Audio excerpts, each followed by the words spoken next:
Hello friends, welcome back to my channel. आज जो कहानी मैं आपको सुनाने जा रही हूँ, यह कहानी हम औरतों के जीवन पर आधारित है। हम औरतों को अपने परिवार के हर एक सदस्य की पसंद नापसंद, समय के अनुसार सबके खाने पीने का, उनके ज़रूरी सामान, हर चीज़ के बारे में पता होता है। और इन्हीं सब का ध्यान रखते रखते हम औरतें जैसे खुद को मानो कहीं खो ही देती हैं। और तो और कभी कभी तो हमें इतना भी याद नहीं रहता कि हमने खाना खाया है या नहीं। मेरी इस कहानी का शीर्षक है जी लो अपनी ज़िंदगी, ये फिर ना मिलेगी दोबारा। आशा करती हूँ आपको ये कहानी पसंद आएगी।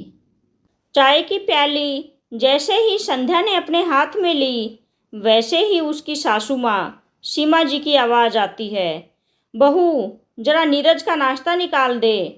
आई माँ जी, कहकर संध्या चाय की प्याली यूं ही बीच में छोड़ रसोई की ओर भागती है। देवर जी को नाश्ता दे।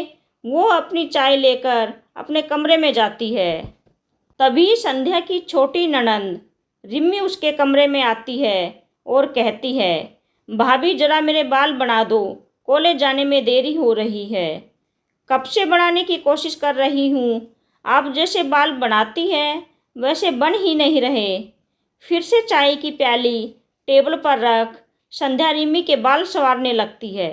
जैसे ही रिम्मी के बाल बना के फ्री होती है, वैसे ही संध्या का पति मनोज आता है और कहता है, संध्या मेरा पर्स और घड़ी नहीं मिल रहे, जरा जल्दी से ढूंढ कर दे दो, लेट हो रहा हूँ। चाय को हसरत भरी निगाहों से देखकर संध्या मनोज को पर्स और घड़ी ढूंढकर दे देती है। इन 2-2 मिनट के काम के चक्कर में संध्या की चाय वहीं टेबल पर रखी ठंडी हो गई। संध्या अपनी चाय की प्याली ले रसोई में जाती है और फिर से चाय को गर्म करती है। लेकिन जैसे ही वो चाय पीने के लिए बैठती है, वैसे ही उसकी सासू माँ की फिर से आवाज़ आती है, बहू मेरे लिए दलिया बना दे, मुझे डॉक्टर के पास जाना है। जी माँ जी, कहकर संध्या चाय की प्याली को वहीं रख देती है और दलिया बनाने लगती है।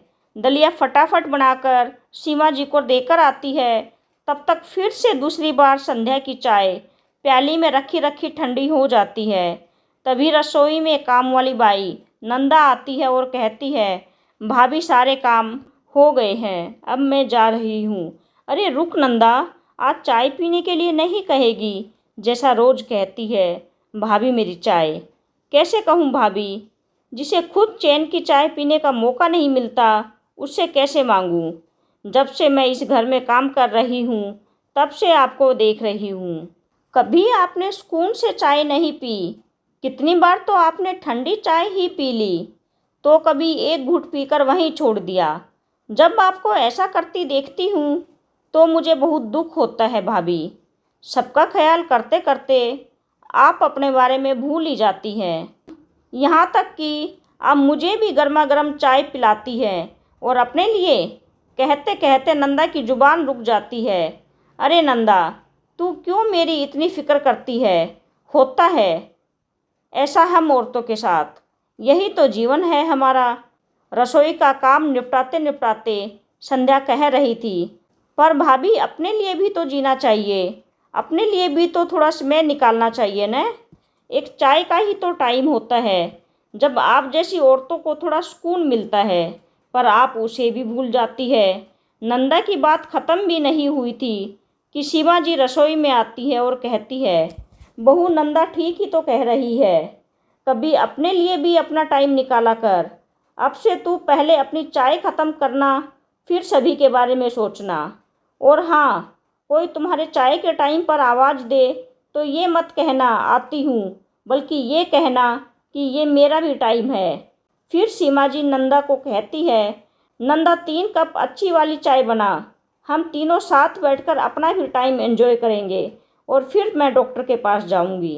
कहकर हॉल में चली जाती है और नंदा फटाफट 3 कप चाय बनाकर लाती है और तीनों इधर उधर की बातें करते करते चाय का लुत्फ़ उठाते हैं। मेरी इस छोटी सी प्रेरणादायक कहानी के माध्यम से मैं आपको यही कहना चाहूँगी कि जैसे हम दूसरों की ज़रूरतों का ध्यान रखते हैं, ठीक वैसे ही हमें कुछ समय अपने लिए निकालकर अपने खुद का भी ध्यान रखना चाहिए, क्योंकि ज़िंदगी एक बार ही मिलती है और जी लो इसे खुलकर।